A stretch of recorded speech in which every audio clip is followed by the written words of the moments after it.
पति ब्रह्मचारी।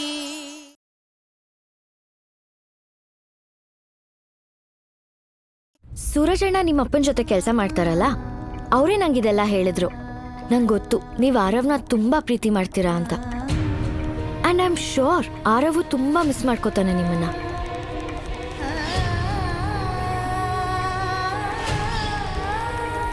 ನಿಮಗ್ ಬೇಕಂದ್ರೆ ನೀವು ನನ್ನ ಫೋನಿಂದ ಕಾಲ್ ಮಾಡ್ಬೋದು ಆರವ್ಗೆ.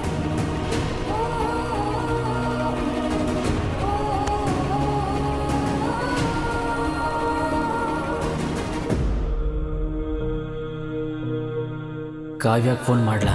ಇಲ್ಲ, ಕಾವ್ಯ ಪ್ರಾಮಿಸ್ ಮಾಡಿದ್ದಾಳೆ, ಅವಳು ಖಂಡಿತ ಇಶಾ ಕೈಲಿ ನನಗೆ ಫೋನ್ ಮಾಡಿಸ್ತಾಳೆ ಅಂತ ನಾನು ವೆಯ್ಟ್ ಮಾಡಬೇಕು.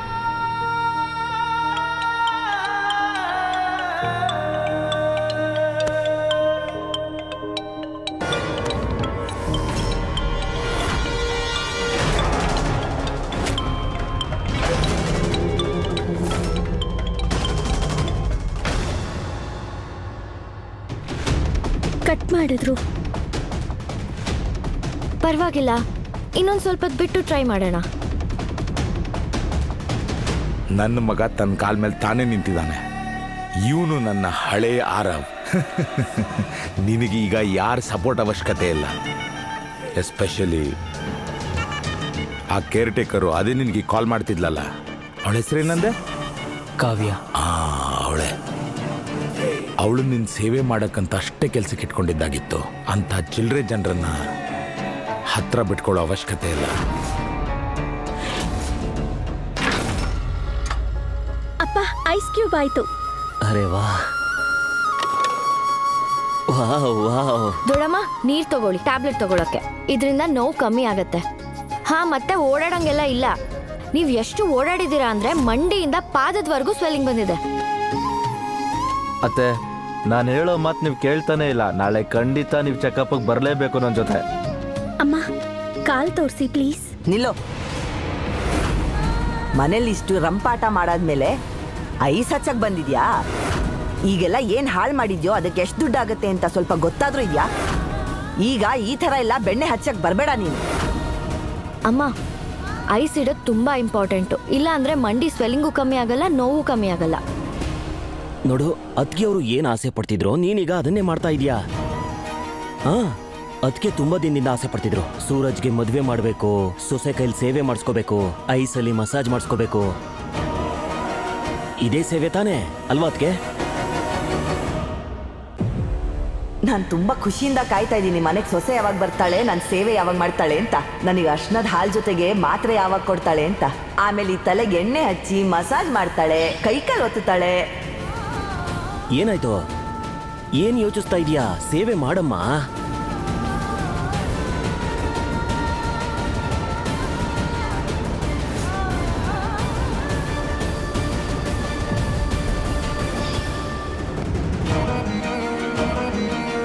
ಇವತ್ತು ನನಗೆ ಅರ್ಥ ಆಯ್ತು.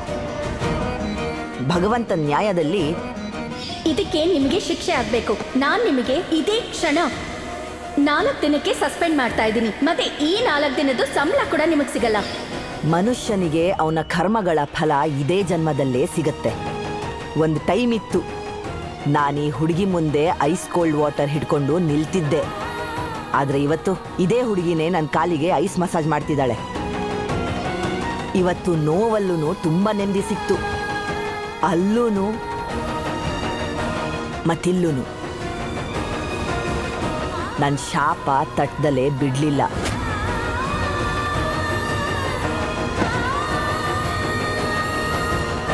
ಆದ್ರೆ ನಿಮಗ್ ಗೊತ್ತಾ ಅಮ್ಮ, ನಾನು ಯಾವಾಗೆಲ್ಲ ನಿಮ್ಮನ್ನ ನೋಡ್ತಿದ್ನೋ ಆಗ ಅನ್ಕೋತಾ ಇದ್ದೆ ನೀವು ಎಷ್ಟು ಸ್ಟ್ರಾಂಗ್ ವಿಮೆನ್ ಅಂತ.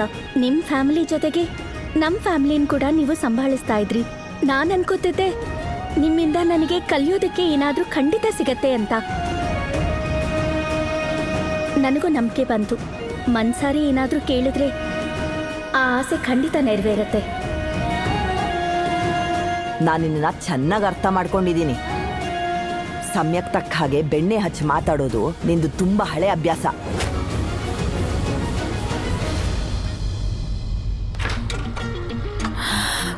ವಾವ್, ಎಷ್ಟೊಂದು ಐಸ್ ಕ್ಯೂಬ್ ಸೇರಿದೆ. ಇಷ್ಟೊಂದು ಐಸ್ ಕ್ಯೂಬ್ ನೋಡಿ ನನ್ಗೆ ಐಸ್ ಕ್ರೀಮ್ ತಿನ್ಬೇಕನ್ನಿಸ್ತಿದೆ. Colour ice candy, cone ice cream ನೆನ್ಸ್ಕೊಂಡ್ರೇನೆ ಬಾಯಲ್ಲಿ ನೀರ್ ಬರ್ತಿದೆ. ಹಾ, ಅದಕ್ಕೊಂದ್ ಕೆಲ್ಸ ಮಾಡು. ಈಗ ಬರೀ ಕೋಲ್ಡ್ ವಾಟರ್ ಕುಡ್ಕೊಂಡು ಸಮಾಧಾನ ಮಾಡ್ಕೋ. ಅಮ್ಮ, ಈಗಾಗ್ಲೇ ಈ ತಿಂಗಳಲ್ಲಿ ತುಂಬಾ ಖರ್ಚುಗಳಾಗಿವೆ. ಗೋಲ ಅದು ಇದು ಅಂತ ಹೇಳಿ ಖರ್ಚು ಜಾಸ್ತಿ ಮಾಡ್ಬೇಡ. ಇವಳು ಹೇಳೋದ್ ನೋಡ್ತಾ ಇದ್ರೆ ನನಗೂ ಕ್ಯಾಂಡಿ ತಿನ್ಬೇಕು ಅನ್ನಿಸ್ತಿದೆ. ಈ ಮನೇಲಿ ಅಳಿಯಂದ್ರನ್ನ ದೇವ್ರು ಅಂತೀವಿ. ದೇವ್ರು ಏನ್ ಇಷ್ಟ ಪಡ್ತಾರೋ ಅದನ್ನ ಇಲ್ಲ ಅನ್ಬಾರ್ದು ಅಲ್ವಾ? ಅದ್ಕೆ ಸರಿ, ಈಗ ಮಾಡೋಣವಾ ಪಾರ್ಟಿ? ಚಿಕ್ಕಪ್ಪ ಅಂತೂ ಇವತ್ತು ಕರೆಕ್ಟ್ ಆಗಿ ಹೇಳ್ತಾ ಇದ್ದಾರೆ.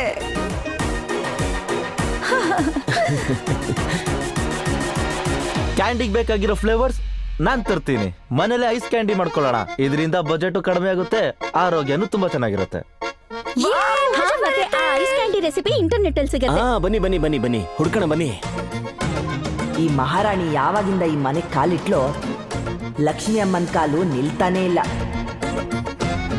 ಏನೋ ಒಂದ್ ಖರ್ಚುಗಳು ಒಂದ್ಮೇಲೊಂದ್ ಬರ್ತಾನೆ ಇರುತ್ತೆ.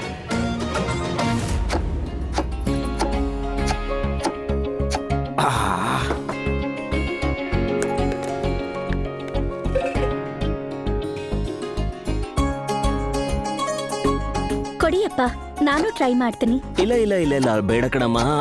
ಯಾಕೆ ಅಂತಂದ್ರೆ ಈ ಕಲ್ಲಿದೆಯಲ್ಲ, ಇದು ತುಂಬಾ ಭಾರ ಇದೆ. ಅಪ್ಪ, ಟ್ರೈಯೇ ಮಾಡ್ದೆ ಹೋದ್ರೆ ನಾನ್ ಹೇಗ್ ಕಲಿತೀನಿ? ನೋಡ್ತಾ ಇರಿ ಅಪ್ಪ, ನಾನು ಎಷ್ಟು ಜೋರಾಗಿ ಹೊಡಿತೀನಿ ಅಂದ್ರೆ ಒಂದೇ ಸಲಿಗೆ ಎಲ್ಲ ಚೂರ್ ಚೂರ್ ಆಗ್ಬಿಡತ್ತೆ. ಅಯ್ಯೋ, ಆಯ್ತು ಕಣಮ್ಮ, ತಗೋಯ್ತೇನ.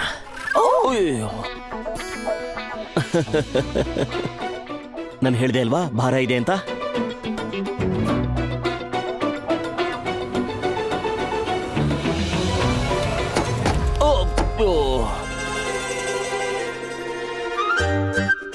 ಇವಳಂತೂ ಐಸ್ ಕ್ಯೂಬ್ ಇಂದ ಮರ್ಡ್ರೆ ಮಾಡ್ಬಿಡ್ತಾಳೆ. ಇಲ್ಲಿ ನೋಡಮ್ಮ, ಈ ಐಸ್ಗೆ ಕೋಪ ಬಂದ್ರೆ ತುಂಬಾ ಸ್ಟ್ರಾಂಗ್ ಆಗ್ಬಿಡುತ್ತೆ. ನೀನು ತುಂಬಾ ಶಕ್ತಿ ಹಾಕಿ ಅದನ್ನ ಜಜ್ಜಿದೆ ಅಂತ ಇಟ್ಕೋ, ಅದು ವಾಪಸ್ ನಮ್ಮ ಮುಖಕ್ಕೆ ಹಾರ್ಬಿಡುತ್ತೆ. ಹಾಗಾಗಿ ಐಸನ್ನ ನಿಧಾನಕ್ಕೆ ಜಜ್ಬೇಕು. ಆಗ ನೋಡು ಐಸ್ ಹೇಗ್ ಚೂರಾಗುತ್ತೆ ಅಂತ. ಅದೇ ರೀತಿ ಕೋಪ ಕೂಡ ಮಾಯ ಆಗೋಗುತ್ತೆ. ತಗೋ, ನಿಧಾನಕ್ಕೆ ಮಾಡು, ನಿಧಾನಕ್ಕೆ ಕುಟ್ಟು. ಶಭಾಷ್, ಹಾಗೆ.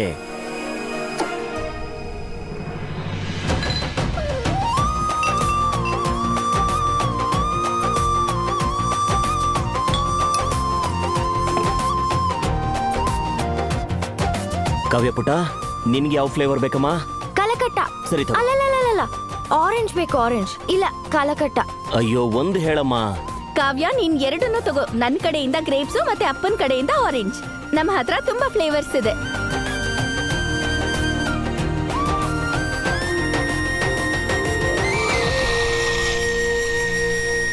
ಈ ಗೋಲ ಇದೆಯಲ್ಲ, ಅದನ್ನ ಸರಕ್ ಅಂತ ಎಳ್ಕೊಂಡು ತಿನ್ಬೇಕು. ಹೇಗೆ? ಹೀಗೆ.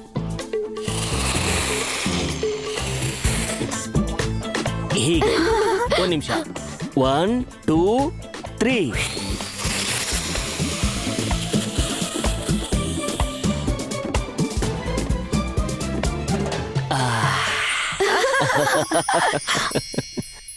ನನಗಂತೂ ಯಾರು ತಿನ್ನು ಅಂತ ಕರ್ದೂ ಇಲ್ಲ. ನನ್ ಪೂರ್ಣ ಅವರು ಅಂಗಡಿಗೆ ಹೋಗಿರ್ಲಿಲ್ಲ ಅಂದಿದ್ರೆ ನಾನು ಅವ್ರ ಕೈಲಿ ಕ್ಯಾಂಡಿ ಮಾಡಿಸ್ಕೊತಿದ್ದೆ. ಮೋನಿಕಾ ಅತ್ಗೆ, ನೀವು ಯಾವ ಫ್ಲೇವರ್ ತಿಂತೀರಾ? ಗ್ರೇಪ್ಸ್ ಅಥವಾ ಬೇರೆ? ಕಪ್ಪು ದ್ರಾಕ್ಷಿ. ಏಯ್, ಕಪ್ಪು ದ್ರಾಕ್ಷಿ ಇಷ್ಟ ಇಲ್ಲ ನನ್ಗೆ. ಓಹೋ ಮೋನಿಕಾ ಅತ್ಗೆ, ನೀವು ಇಷ್ಟು ಒಳ್ಳೆ ಐಸ್ ಕ್ಯಾಂಡಿ ಮಿಸ್ ಆಗ್ತೀರಾ. ಮಿಸ್ ಅಲ್ಲ, ತುಂಬಾ ಮಿಸ್ ಮಾಡ್ಕೋತೇನೆ. ನೋಡಿ ಅಮ್ಮ, ಎಲ್ರಿಗೂ ಪ್ರೀತಿ ತೋರಿಸಿ ಅವಳ ಕಡೆಗೆ ಮಾಡ್ಕೋತಿದ್ದಾಳೆ. ಅವಾಗ ಎಲ್ರು ಅವಳ ಮಾತೆ ಕೇಳಿ ಅಂತ. ನಿಮ್ದಲ್ಲ. ಆದ್ರೆ ನಾನು ನಿಜವಾಗ್ಲೂ ಅವಳ ಮಾತು ಕೇಳಲ್ಲ. ನಿಜವಾಗ್ಲೂ ಇಲ್ಲ. ನಾನ್ ನಿಮ್ ಪರವಾಗಿದ್ದೆ, ನಿಮ್ ಪರವಾಗಿದ್ದೀರಿ, ನಿಮ್ ತರವಾಗೇ ಇರ್ತೀನಿ ಯಾವಾಗ್ಲೂ. ಹಾ, ಏನ್ ಅನ್ಕೊಂಡಿದ್ರೆ ಈಶಾ ಅವರು? ನನ್ನ ರೂಮಲ್ಲೇ ಕೂಡ ಹಾಕಿ ನನ್ನ ಫ್ಯಾಮಿಲಿಯವ್ರನ್ನ ತಂಪರವಾಗಿ ಮಾಡ್ಕೋತಾರ? ಹೆಂಡತಿ ಅಂತ ಹೇಳ್ಕೊಂಡು ನನ್ನ ತಲೆ ಕೆಡಿಸಿಟ್ಟಿದ್ದಾರೆ. ಒಂದು ಅರ್ಥ ಆಗ್ತಾ ಇಲ್ಲ ನನಗೆ.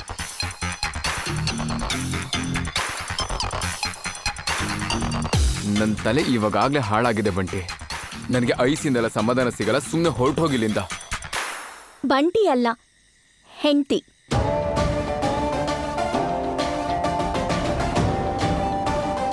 ಎರಡು ಫ್ಲೇವರ್ನ ಐಸ್ ಕ್ಯಾಂಡಿ ಇದೆ. ಯಾವ್ದು ತಿಂತ್ಯಾ ಹೇಳು?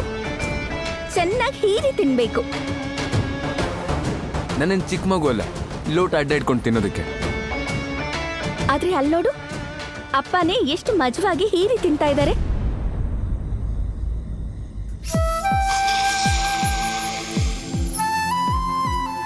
ಎಷ್ಟು ಖುಷಿಯಾಗಿದ್ದಾರಲ್ವಾ? ಅವರು ನೋಡಿದ್ರೆ ಅನ್ಸತ್ತೆ ಖುಷಿ ಪಡೋದಕ್ಕೆ ಯಾವುದೇ ವಯಸ್ಸಿಲ್ಲ ಅಂತ. ಈಗ ಅವ್ರು ಈ ಏಜ್ ಅಲ್ಲಿ ಎಂಜಾಯ್ ಮಾಡ್ತಾರೆ ಅಂದ್ರೆ ನಿನಗೆ ಯಾಕಾಗಲ್ಲ?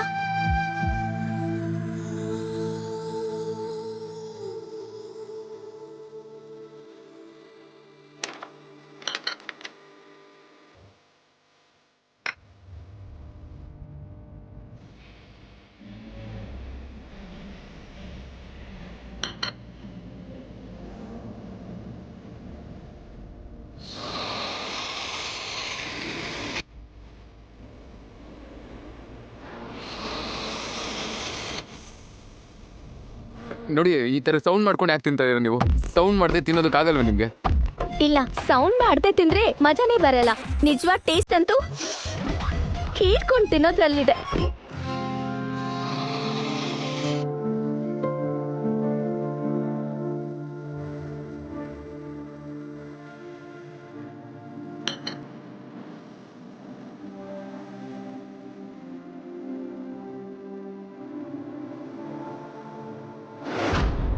ಇದನ್ನ ತಿಂದೆ ಹೆಂಗಪ್ಪ ಸುಮ್ಮನಿರೋದು ನಾನು? ಯಾಕಂದ್ರೆ ಇದು ನನ್ನ ಫೇವ್ರೆಟ್ ಅಲ್ವಾ?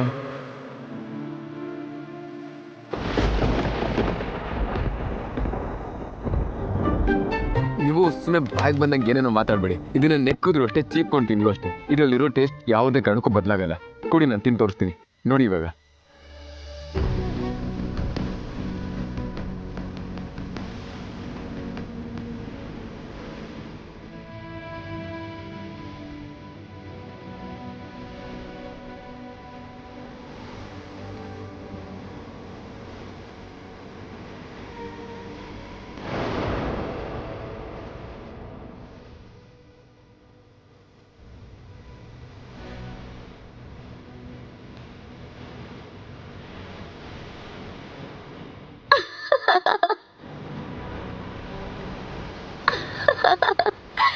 ಅಲ್ಲ, ಯಾಕೆ ನಗ್ತಾ ಇದ್ದೀರಿ ಇವಾಗ? ಈ ನಗು ಅಂತೂ ಪರ್ಮಿಷನ್ ಕೇಳ್ಕೊಂಡು ಬರಲ್ಲ ಅಲ್ವಾ? ಪರ್ಮಿಷನ್?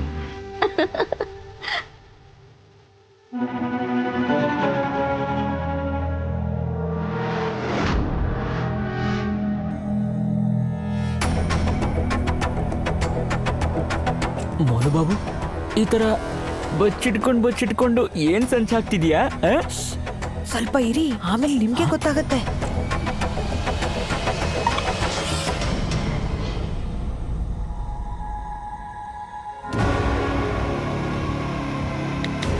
ಮಹಾರಾಣಿಯವರು ತುಂಬಾ ಖುಷಿಯಾಗಿದ್ದಾರೆ ಇಲ್ಲಿ. ನೀವು ಕೊಟ್ಟಿದ್ದ ದುಡ್ಡೆಲ್ಲ ಅವಳಿಗೋಸ್ಕರನೇ ಖರ್ಚಾಗೋಯ್ತು. ಮುಂದೆ ದುಡ್ಡನ್ನ 15 ದಿನ ಆದ್ಮೇಲೆ ಕೊಡೋದನ್ನ ಮರ್ತೋಗ್ಬೇಡಿ ಮೇಡಮ್ ಜಿ. ಜೈ ಮಹಾಲಕ್ಷ್ಮಿ. ಒಪ್ಕೊಂಡೆ ಬಾಬು, ದುಡ್ಡಿನ ನಿಜವಾದ ಪೂಜಾರಿ ನೀನೇ. ಜೈ ಮಹಾಲಕ್ಷ್ಮಿ, ಜೈ ಮಹಾಲಕ್ಷ್ಮಿ. ಚಿನ್ನದ ಮುಟ್ಟೆ ಕೊಡುವಂತಹ ಕೋಳಿ ಈಶಾ ಇವಳನ್ನ ಇಷ್ಟು ಸುಲಭವಾಗಿ ಹೋಗೋದಕ್ಕಂತೂ ಬಿಡೋದಿಲ್ಲ.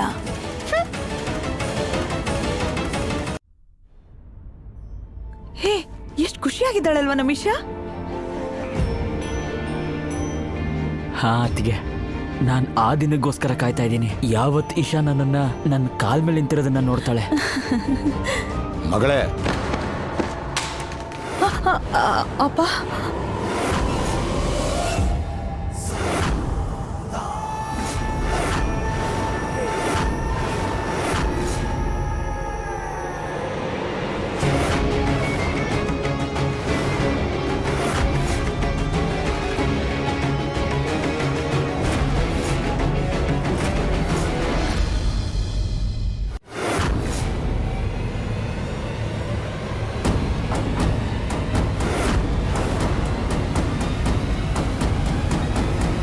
ನಿಂತ್ಕೋ ಮಗಳೇ.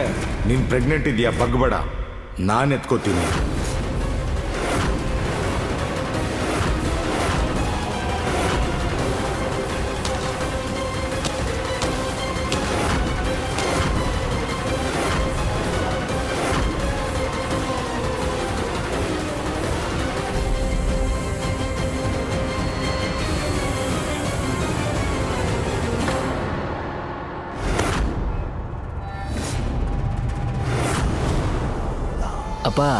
ಇದರ ಅವಶ್ಯಕತೆ ಏನಿದೆ?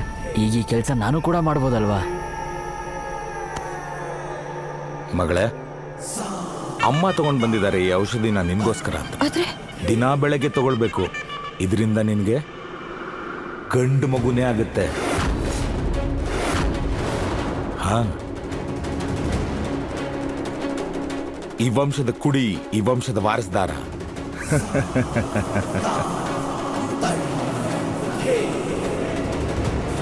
ತಗೋ.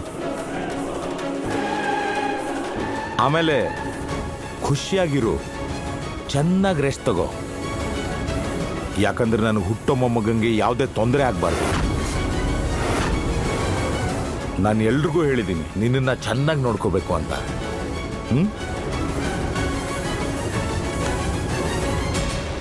100 ಕಾಲ ಬಾಳು.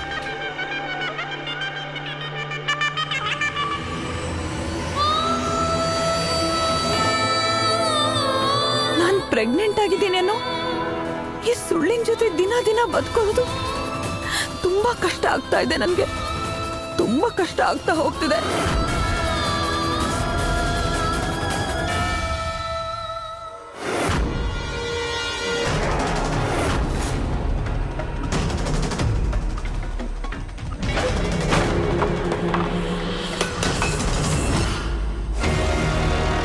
ಅಯ್ಯಯ್ಯೋ, ನನ್ನಿಂದ ಈ ಐಸ್ ಕ್ಯಾಂಡಿ ಎಲ್ಲ ಬಿದ್ದೋಯ್ತಲ್ಲ. ಏನು ತೊಂದರೆ ಇಲ್ಲ ಬಿಡು. ನಿನ್ಗೇನೂ ಆಗ್ಲಿಲ್ಲ ಅಲ್ವಾ? ಅದೊಂದು ಕೆಟ್ಟಗಳಿಗೆ ಅಲ್ವಾ? ಆದರೆ ಒಳ್ಳೇದೇನು ಅಂದರೆ ಅವತ್ತು ಸೂರಜ್ ನನ್ನ ಜೊತೆ ಇದ್ದ. ಸೂರಜ್, ಪರವಾಗಿಲ್ಲ, ನೀನು ನನ್ನ ಐಸ್ ತಿನ್ನು. ಕ್ಷಮಿಸಿ ನನ್ನ. ನನಗೆ ನೀವು ಕೊಡೋಂಥದ್ದು ಏನೂ ಬೇಕಾಗಿಲ್ಲ.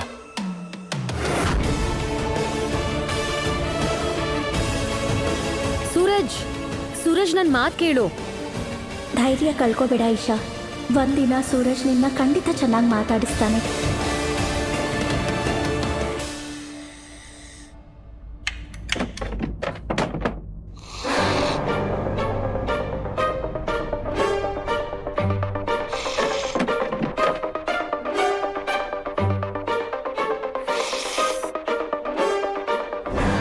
ಅಮ್ಮಂಗೆ ಇಲ್ಲ ಅಜ್ಜಿಗೆ ಗೊತ್ತಾಗ್ಬಿಟ್ರೆ ನನ್ನ ಜೊತೆ ಸೇರಿಸ್ಕೊಂಡು ನಿಂಗೂ ಬೈತಾರೆ ಚಿಕ್ಕಮ್ಮ.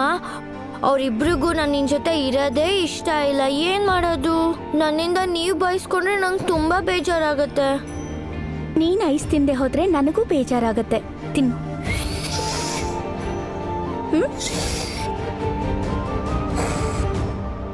ಏನು ನಡೀತಾ ಇದೆ ಇಲ್ಲಿ?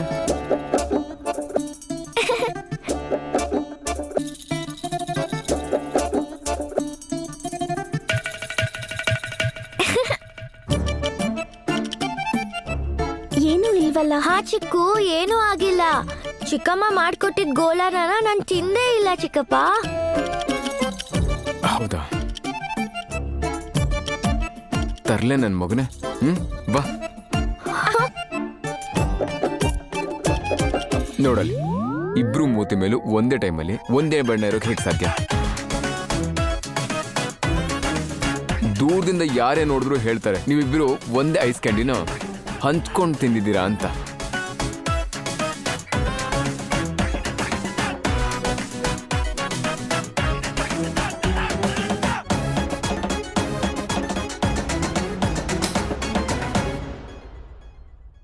ಈ ಲೈಟ್ ಬೇರೆ ಇವಾಗಲೇ ಹೋಗ್ಬೇಕಿತ್ತಾ? ಉಡುಪಿ ಶ್ರೀಕೃಷ್ಣ, ಸೆಕೆ ಎಷ್ಟಾಗ್ತಿದೆ ಅಂದ್ರೆ ಬೆಂಕಿ ಕಿಡಿಗಳು ಮೇಲಿಂದ ಉದುರುತ್ತಿರೋ ಥರ. ಜೊತೆಗೆ ಕರೆಂಟ್ ಬೇರೆ ಇಲ್ಲ. ಮತ್ತೆ ಈ ವಠಾರದ್ದು ಫ್ಯೂಸ್ ಹೊಟ್ಟೋಗಿದೆ ಅನ್ಸುತ್ತೆ. ಏ ಹುಡುಗೀರಾ, ಹಾಸಿಗೆಗಳನ್ನ ಎತ್ತಿಡಿ. ಅಯ್ಯೋ, ಇವಾಗ ತಾನೆ ಇತ್ತಲ್ಲ ತಾಯಮ್ಮ. ಏರಿಯಾದೇ ಫ್ಯೂಸ್ ಹೋಯ್ತಾ? ನನ್ಗನ್ಸ್ತು ಯಾವುದೋ ವ್ಯಕ್ತಿದ್ ಮಾತ್ರ ಫ್ಯೂಸ್ ಹೋಗುತ್ತೆ ಅಂತ. ಏನ್ ಹೇಳಿದೆ? ಏನೂ ಇಲ್ಲ. ಇಲ್ಲ, ನಿಮ್ಗೆ ಇಲ್ಲೇ ಇರೋ ಕಾಸೆ ಅಲ್ವಾ? ಹಾ, ಅಂದ್ಮೇಲೆ ಸರಿ, ನಿಮ್ ಬಾಯಿನ ಮುಚ್ಕೊಂಡಿರಿ. ಅದ್ ಸರಿ, ನಂಗೆ ಹೇಳಲೇ ಇಲ್ಲ ಐಸ್ ಕ್ಯಾಂಡಿ ಹೇಗಿತ್ತಂತ. ನಾನು ಈ ಮನೇಲಿ ಮಾಡಿರೋ ಮೊದಲನೇ ಸ್ವೀಟ್ ಇದು.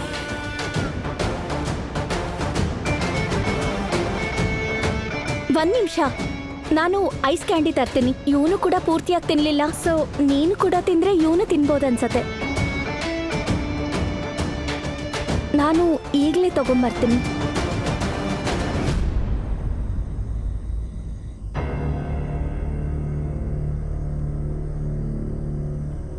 ಇಲ್ಲಿ ತುಂಬಾ ಸೆಕೆ ಆಗ್ತಾ ಇದೆ, ಏನ್ ಮಾಡ್ಲಿ? ಮತ್ತೆ ಇಲ್ಲಿ ಸೊಳ್ಳೆ ಬೇರೆ ಕಚ್ತಾ ಇದೆ.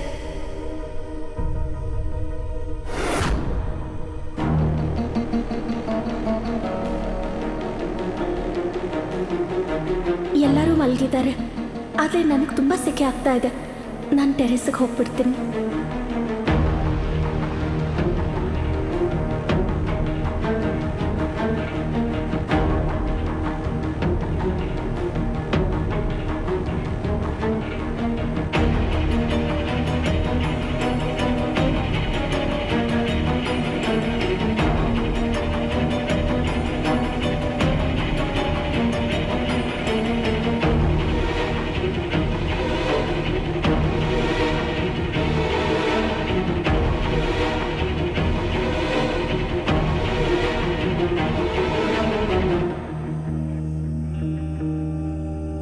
ಇಷ್ಟು ರಾತ್ರಿಯಲ್ಲಿ ಆಚೆ ಏನ್ ಮಾಡ್ತಾ ಇದ್ದೀರಾ ನೀವು? ಅದು ಒಳಗಡೆ ತುಂಬಾ ಸೆಕೆ ಆಗ್ತಾ ಇತ್ತು, ಅದಕ್ಕೆ. ಶೆಕೆ ಆಗ್ತಾ ಇದ್ರೆ ನೀವು ನೀವ್ ಯಾಕೆ ಹೋಗ್ತಿಲ್ಲ ಅಂತ ಮಾತ್ರ ಕೇಳ್ಬೇಡ.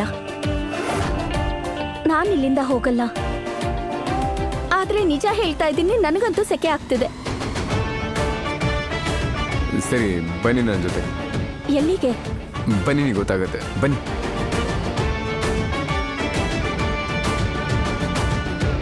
ನೀವು ಈ ಟೆರೆಸಲ್ಲಿ ನಿಂತ್ಕೊಂಡು ಆರಾಮ ಗಾಳಿ ತಗೋತಾರೆ. ನಾನು ಈಗಲೇ ಬಂದೆ.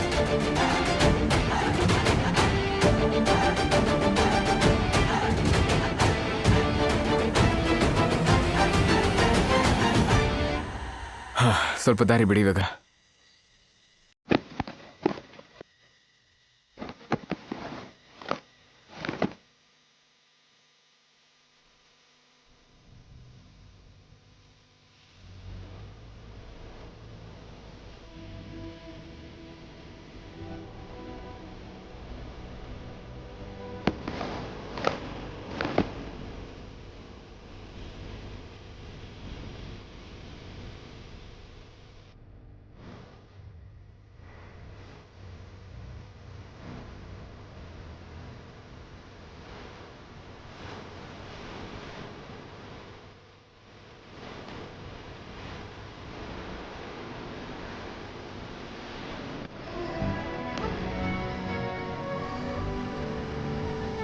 ಬನ್ನಿ, ಇದ್ರೊಳಗಡೆ ಮಲ್ಕೊಳ್ಳಿ. ಇವಾಗ ಶೆಕೆ ಆಗದಿರೋ ಹಾಗೆ ತಣ್ಣಗೆ ಗಾಳಿ ಬೀಸುತ್ತೆ.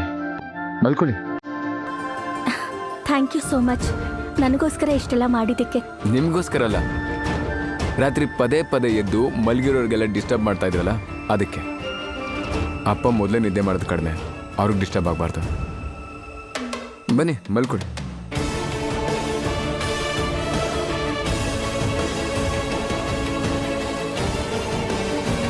Good night.